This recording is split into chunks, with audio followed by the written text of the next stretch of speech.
This is episode number 27, the long form of Damona Hoffman and I Have a Podcast. Yo, what's going on, everybody? I am Vinnie Potestivo. This is I Have a Podcast, and our guest is none other than the Damona Hoffman. And in this special long-form episode of I Have that you are about to listen to, my team and I have taken the best, the funniest, the most honest and impactful sound bites from our interview with Damona and have compiled them into one gigantic, epic, extended play version of I Have a Podcast, which I am extremely proud to present to you.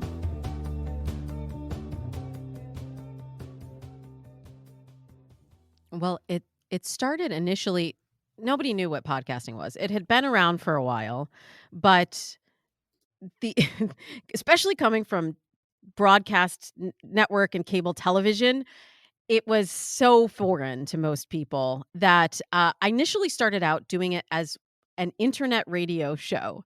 So I went to a studio where, I paid for space and they would broadcast it, stream it on their platform. So I did it live for, I think I did it that way for 6 years, six and a half years, live every week. And then we would take that and distribute it on iTunes, Stitcher, all of the above. And then about 2 years ago, I realized that I have a space in my house that I could build my own studio and really control my own content. I also realized that the level of podcasting was increasing as more money was coming into the game and more bigger name talent was really stepping up the level production quality that was expected from podcasting. I was like, I can't do this live anymore. I have to be able to edit it and really shape it like I did when I was a TV executive. So I built out my studio here and I now do 3 podcasts from my home studio. I do Dates and Mates, which is my flagship show on dating and relationships. I do a business podcast called I Make a Living, which I do for the FreshBooks brand. And that's all about entrepreneurship and how to carve your own path. And then I also freelance for NPR's Life Kit. And that's all done from right here in my garage. And was that ever part of the plan to be able to do all that? Because we To didn't work from grow my up. garage. Yeah, we didn't grow up thinking that this would ever be done from home. I definitely thought I'd be in a studio by craft services in between hair, makeup, and craft services for the rest of my life working in talent. I never thought that this would be a possibility, and I love the virtual piece of it. I love it. At the same time, I also miss the not virtual piece of it. Yeah. And it's been a continual evolution. So no, I never intended to do any of this, to be honest with you, Vinny. I never intended to even be on camera, on the mic. When I started as a TV executive, my goal was to create content that other people were in. But because I had that background Yeah. and I also developed my brand as a dating and relationship coach, all while I was also producing television, it was a very natural transition. So I never think too much about where am I ultimately going? I think what do I want to do next and what do the next 1 to 2 years look like? Well, when you think of those next projects, what is it that is in theme? Is it people? Is it energy? Is it purpose? What's the sort of commonality behind those? Because you have a background in casting a bit as well. I Yes, do. You're pulling all we know all the people. background. I I just love your background and where you're at right now because it's one thing to be a storyteller. It's another thing to be story doers and makers and formatters and to let the storytellers tell their story. And I love what you've done in the podcast space. And as I stepped into it, you're definitely one of the people that I've looked up to. When I look to the future, I just really think about what do I want to do next? What do I enjoy doing? And I know I enjoy telling people stories and helping people really um, get to create the life that they want. So I do that both in love and also in entrepreneurship and in a lot of different a lot of different areas of your life. And I love talking to people. I love connecting to people, and I also love entertaining people. So I don't always know exactly what it looks like. I still love television, and Vinny, I got a fire in my belly to do another show. I'm telling you. Like, In the next 5 yeah, I years, love it's it. gonna I'm excited. happen. Yeah. I don't know where it's going to happen, but somehow it's going to happen. But I really look at the podcast. I've always looked at the podcast as my content engine. So everything I do, from my blog to my social media to articles that I now write for LA Times and Washington Post. I look at it all as being connected to the podcast, and I pull elements of it and repurpose elements or use them as jumping off points for different content streams. But it all begins with what happens here in my garage in this little box.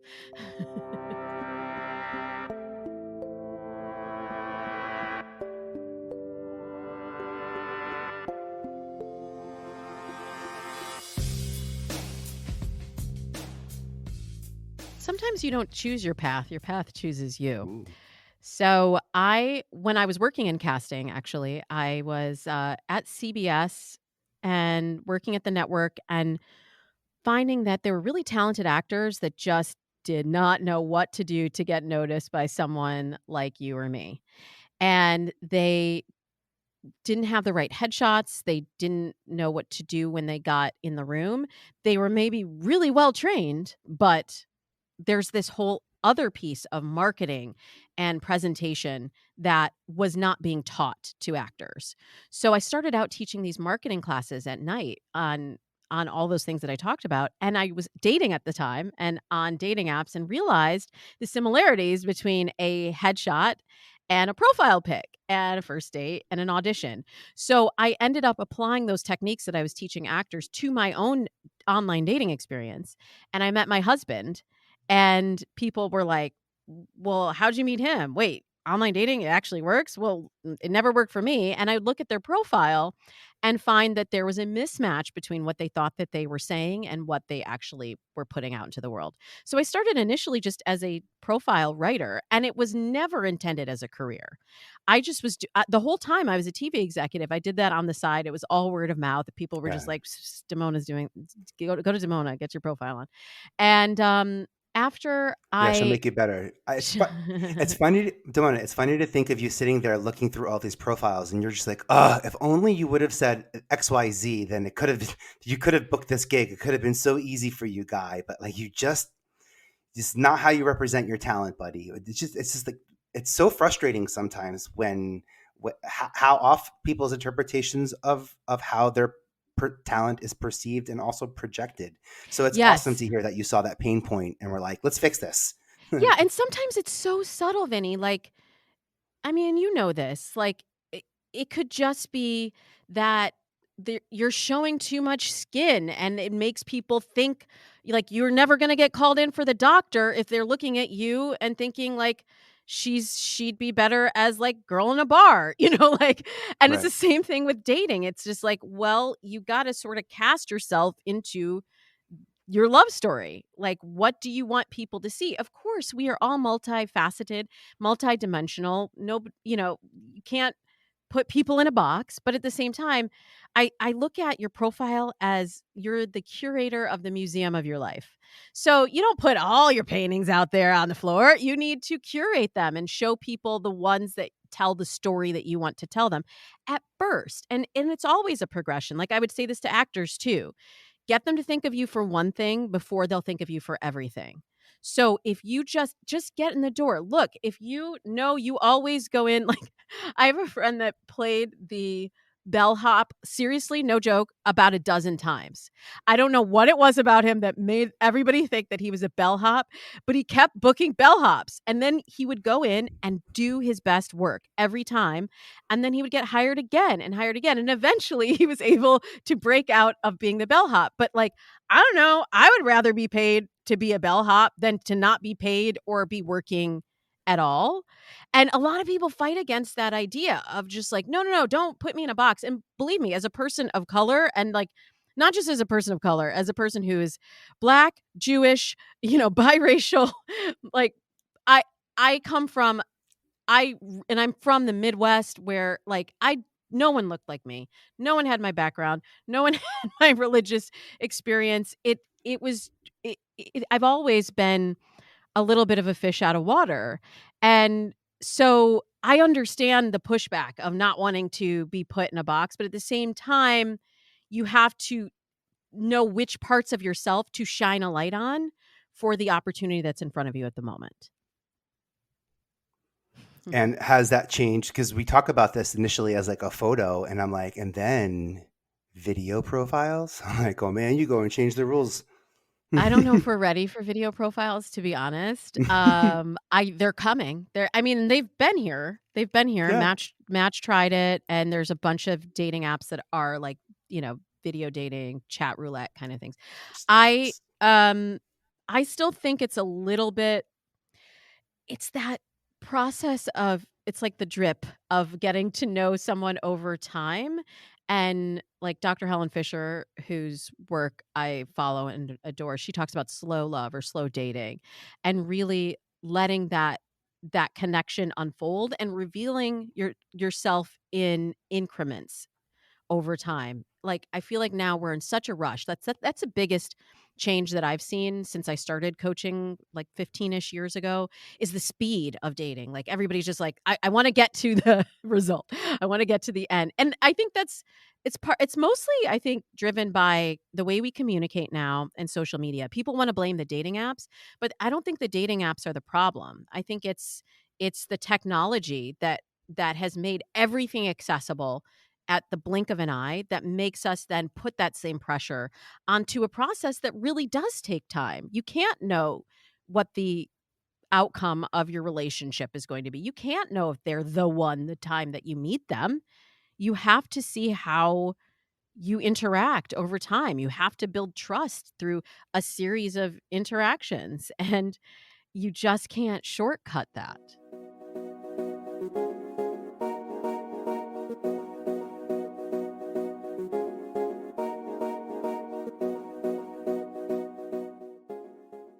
I find that a lot of people are not thinking about the audience first. I'm always like, it's never about me. It's not like, well, I want to talk about this. And I come to this place 8 years later, having probably made the wrong choices in times in the past, but it's not about what show I want to make or what I want to talk about. It's about what does the audience need to know? And who do I want to be my audience? Who do I think would benefit from this information, these conversations? Who would get this? And my audience has also evolved over the years, and I continue to listen to them. This is why I have a dialogue. I really have an open dialogue. I have people submit questions for my show. And partially it's because I love doing advice. That's, the column I have in LA Times is an advice column. I love doing that. But I also love hearing what are you thinking about? What are you struggling with? What do you need to know? Because that actually does help steer the content that I'm making. You talk about knowing your audience, and um, there's two ways I'd like to approach this conversation. One is when do you feel like you truly know when do you know your audience? Like, how do you know your audience? And then the second part is like, can you explain the benefits to why it's important to even project who you want your audience to be? Because like if you could if you could pick an audience, like pick pick the audience you want. And there's part of picking your audience, and there's part of your audience picking you. So can you walk me through a little bit about, because you've had several podcasts and they must be different experiences, right? Different conversations, Oh different yeah. Yeah, energies. they're completely different audiences, really. I can talk most about dates and mates because that is 100% my audience that I've built versus I make a living. I took over that podcast in season 2, so there was already an established audience for that show.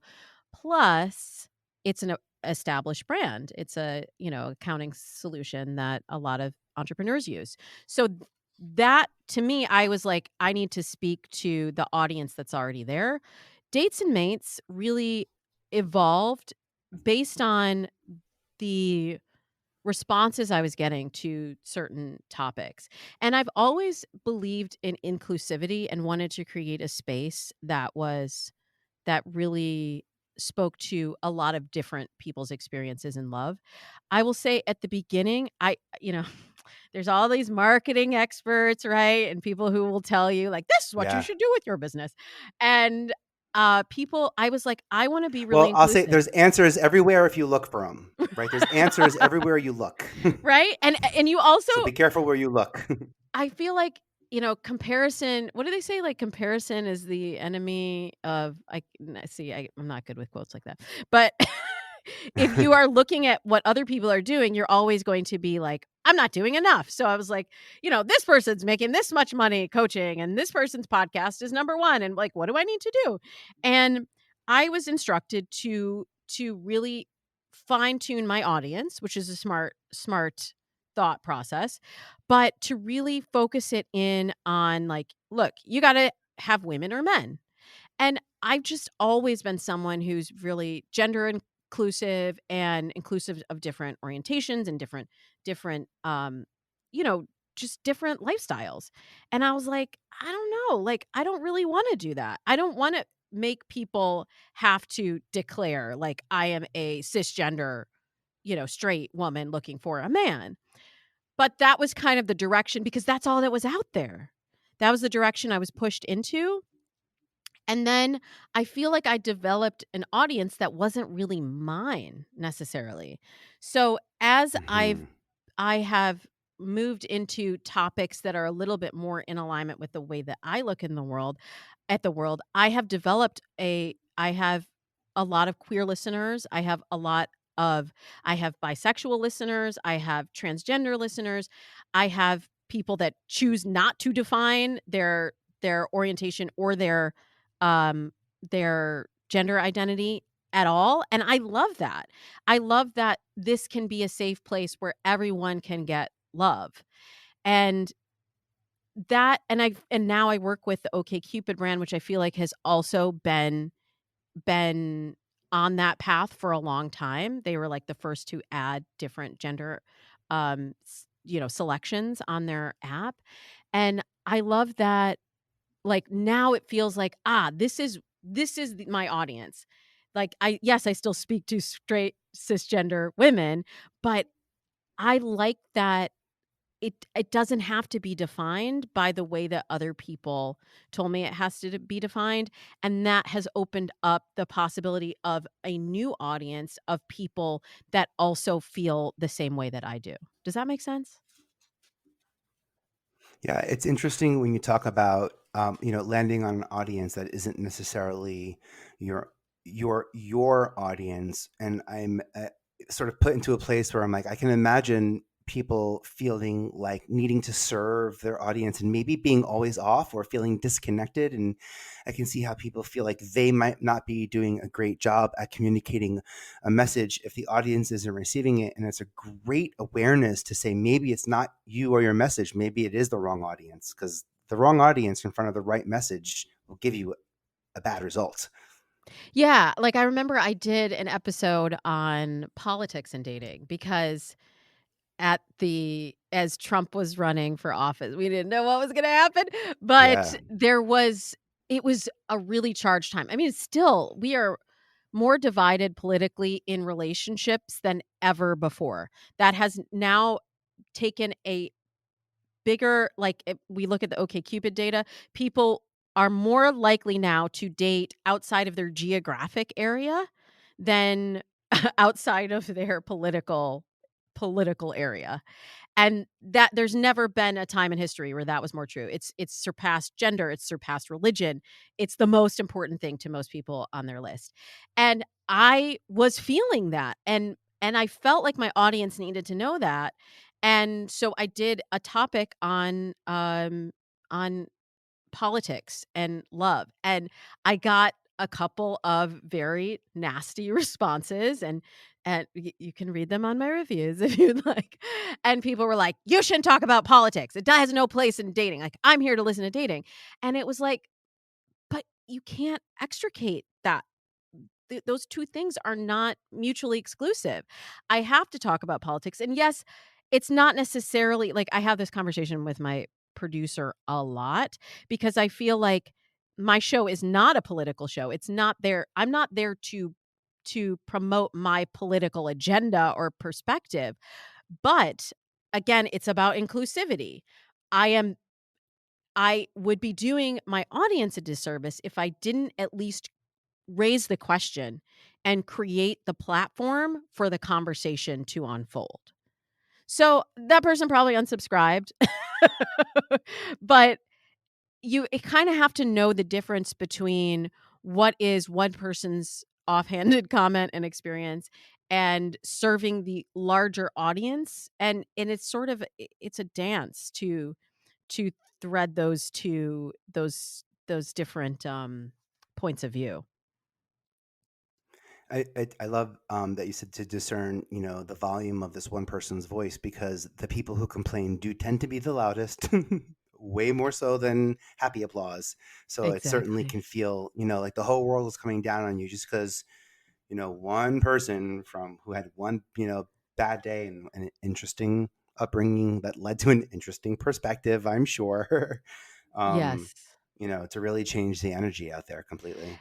And I'll admit that's been a challenging thing for me to embrace as my brand has gotten bigger and people see me more places. Like it's amazing also with social media growing at the same time, how much agency people feel to attack not only what you're doing, but also like everything about yourself. Like I did this episode.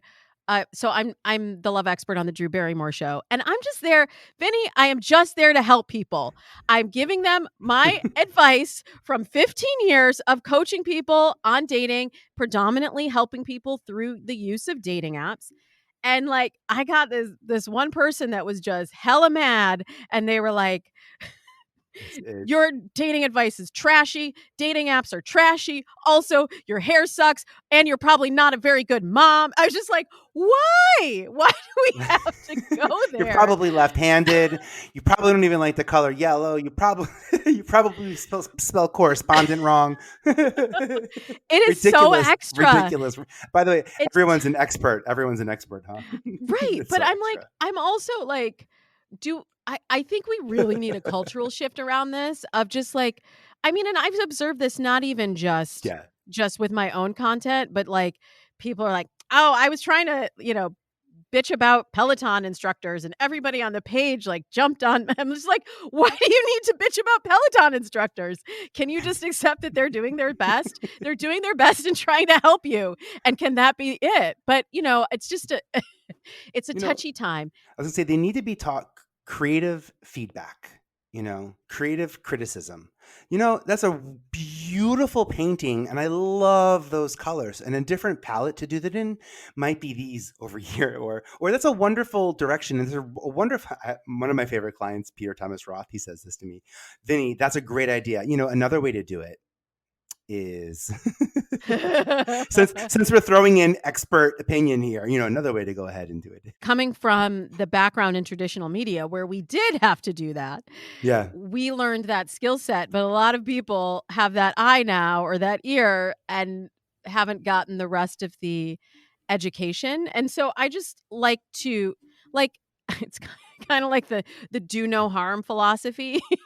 And I really Yeah. do listen to my listeners. Like if you really have listened to my show and something I've said, like there was an episode where I misgendered somebody, and more than a couple of my listeners realized it and wrote to me. I'm not offended by that. I went back and I rewrote, Yeah. recorded the episode.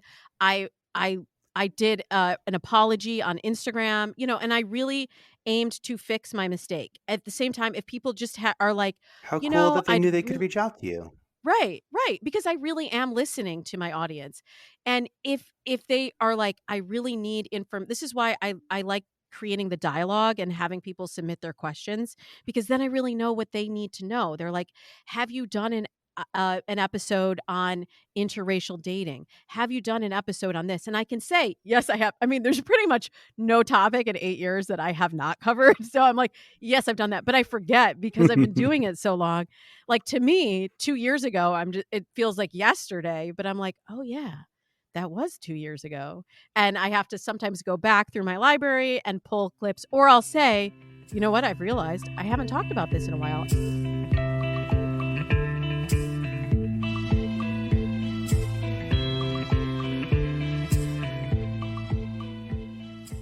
I use my producing experience in television as well as in coaching clients. And it's a very specific skill set, I feel like, to do this on camera, because I have to be 100% present. And I really feel like podcasting and doing my show live really helped me be able to do that for TV, where I can stay right there with my client and I can really feel the moment too.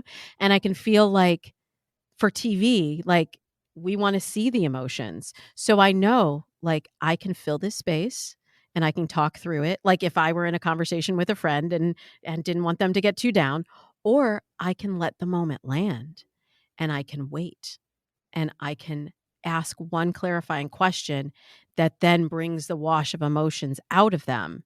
And that, like, that's all. I'm always wearing multiple hats. That's kind of the Yeah. the tricky thing for me, is that I'm always wearing my producer hat, I'm always wearing my coaching hat, and I'm always wearing my hosting hat at the same time.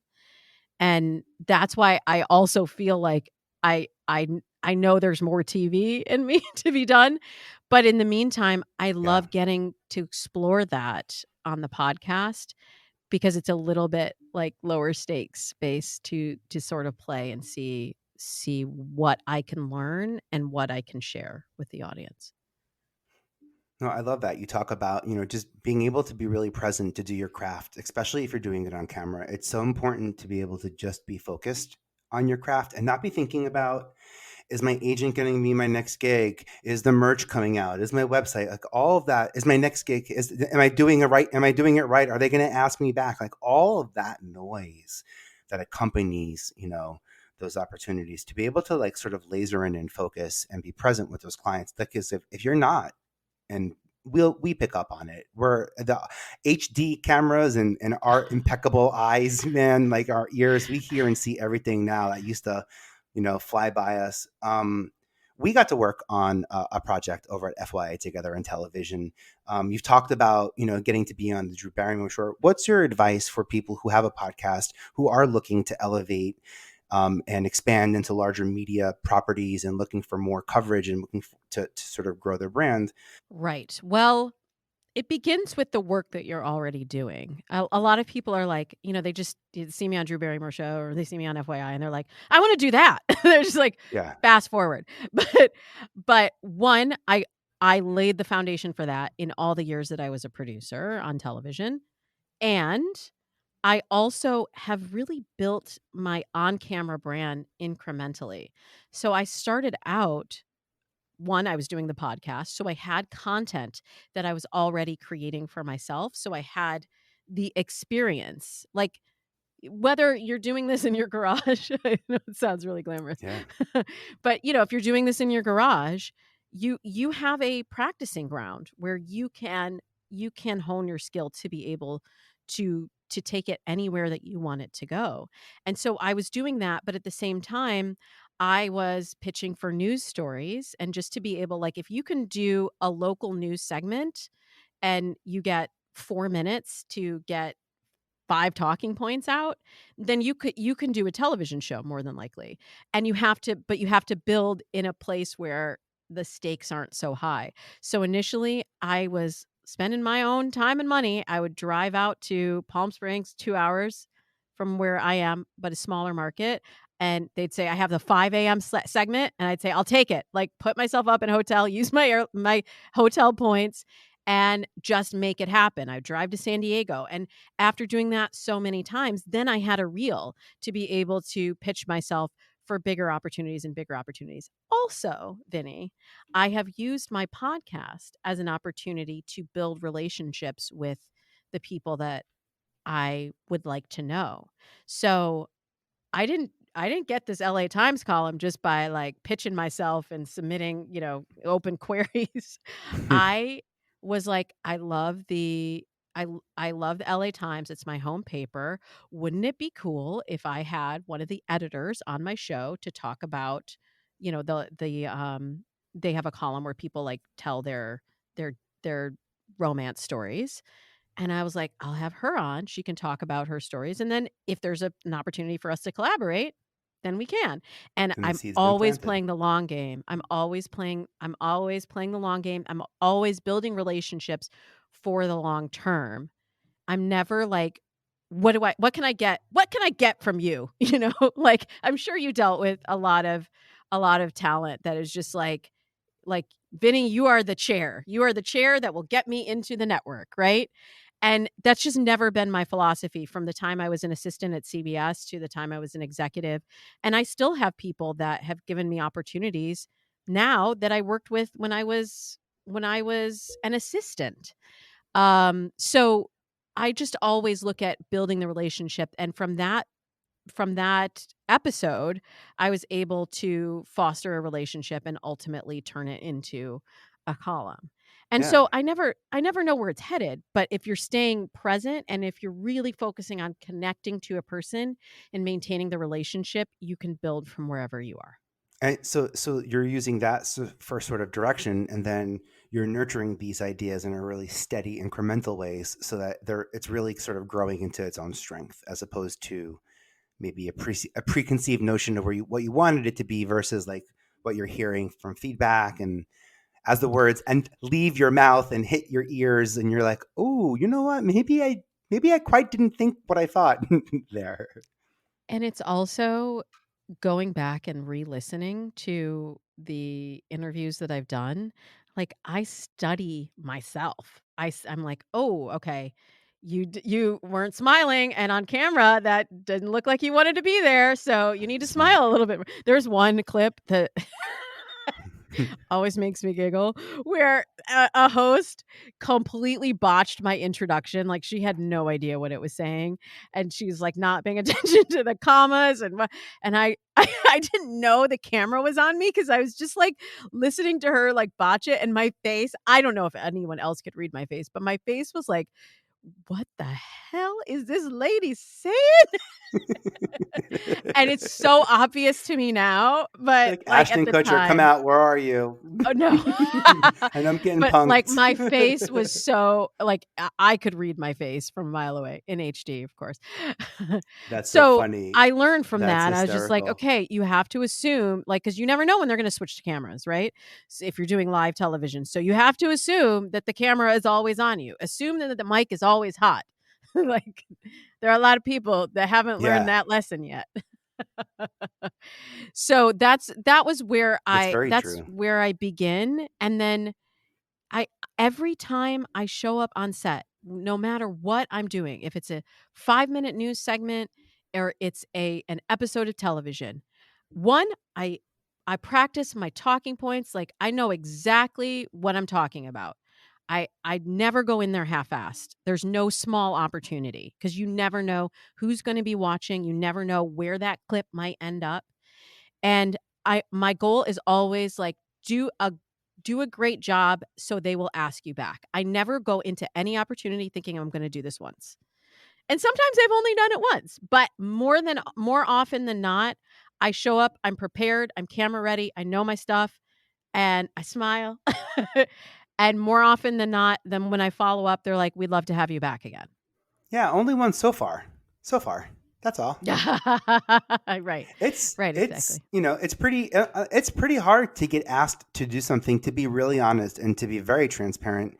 It's even more difficult to get asked back, right? So like, as difficult as it is for the initial opportunity, it's even more difficult for producers to be able to say, hey, that was great, we'd love to have you back. We've been in the rooms when those conversations happen. So to Yes. to to use that opportunity and to know that everyone from the producer to the director that's going to be part of what you're doing is rooting for you, because the easier you make their job, the quicker they'll have you come back. That's the thing. I always think how, and I always say this to producers too. Maybe this is why I get asked back. I say, my job is to make your job easy. My job is to make you look good.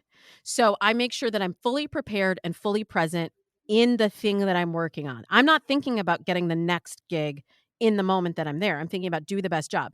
And then as soon as that's over, I start thinking about what's the next thing. So I'm also, Vinny, always thinking about what's the next angle. Like that, and this is another thing I probably picked up from even from casting and being a development executive. Like, you might come in the room and pitch your idea, and I'm like, "Oh, well, I like you, and the idea is not so right, but, you seem like a good producer who I'd wanna work with. What else you got?" And if people are like, "Nothing," you're like, "Thank you very much, and it was nice to Yeah. meet Oh you." Like, man. you've gotta always have 3 ideas in your Yeah. back pocket. So even if I'm going in for this one segment, I already know in my head what the next 3 segments possibly could be. And you also have to get a really thick skin for no's. I hear no way more often than I hear yes. And that was a really hard transition for me coming from being a network executive. People told me it was going to be hard. And I was like, nah, I got this. I got this. I have a thick skin. And when you're in the network executive chair and you're the one that's saying yes or no, and then you go to pitching ideas and pitching yourself, and it's no, no, no, no, no, no, no, no, no. You really have to develop that ability to persevere and know that your worth is not tied to the yes or the no. Absolutely. Even then, by the way, saying no as as a casting director, unfortunately, I actually really don't say no. I would just say it wasn't the right opportunity. But if we're talking about decisions, unfortunately, in casting, I say no even probably more than the network does, because of the amount of people that we meet in the siphoning that we're doing. And even that is traumatic, to be really honest, to be blunt and honest about the casting experience as an executive on this side. It's not fun saying no. It's not fun not finding what people want you to find. It's not fun when it doesn't work out the way you want it to. It's not fun. It's especially not fun when the person is the right person, but they just don't have everything together yet. And you're like, Mm, oh, you're going to give me, do I got some time? Can I fix your Wikipedia? Can I get you a podcast? Can you need a book? What do I got to? yes. So you got Yes, peas. yes. I've seen that too. And I've also seen for particularly for actors, I would often hear this mentality that casting directors were just all so mean and they just like they hate actors. And I'm like, we have to really reframe our thinking about that. Like, I think the gatekeepers get villainized a lot because you like hold people's destiny in the palm of your hand, Yeah. right? But I would always remind them, like, their job is to find the right person for this role, and they want nothing more than for you to be great. They want nothing more than for you to be the solution to the problem that they have. And maybe they've seen 70 people already today, and they're a little bit tired, and they can't like, this is the thing you've been looking forward to all week. This is like, they know in 2 minutes if you are the one or not, and it's not you can't take it personally. And I know this from being now Yeah. on both sides. It's so hard to do it, but if you kind of see the best in people and not look at it like they're creating the wall for you, they're creating the opportunity when it's the right time, then you can see the path forward instead of the obstacle. Yeah, I love that. When you're focused on the opportunity instead of the obstacles, for sure. In fact, to be honest, at the end of a casting day, I'm thinking about seeing 70 people. The thing, I'm actually, my cheeks hurt because of smiling all day long. Like, that super, I'm giving you every inch of teeth whitening power I've possibly got, like it's my Care Bear stare. I'm projecting so much energy in those castings too. So yeah, you're absolutely right. And it's casting's responsibility just to set the room and the tone, the room tone, to make sure that, everyone really can be at their best. But to step into the room knowing that the casting is the one person in the industry who's like literally paid to make you look great and to find you. Like it's not the producer, the agent, the manager, the director, wardrobe. It's none of those people. Now they can do it, but they're just not hired to do it, and that's where casting really stands out. Mm-hmm. I love that. Well, I love that this like special skill of yours, like connecting with people and like listening to your story and listening to theirs and putting it together. I love that it's created this interesting world around you. And finally in 2021, everyone's like, oh, what you do, it makes total sense. But like you've been doing this for 10 years, and for 10 years you're like, does anyone know what does anyone understand? Completely. Like, I would never get a mention for my podcast on air when I would do a segment. They'd be like you said, do you have a book? Do you have what are your credentials? Are you on a list? You got a And Twitter account, something? something. And like about, I would say 2.5 years ago, they started embracing, like, I'm talking days, mainstream media, like saying Damona Hoffman, host of the Dates and Mates podcast. Now it's actually like a notch on my belt, as opposed to like, oh, we're not going to say that. But the big thing that I often tell people, I've spoken on how to like build your brand and get publicity. Because I really gotten Dates and Mates to where it is pretty much on my own.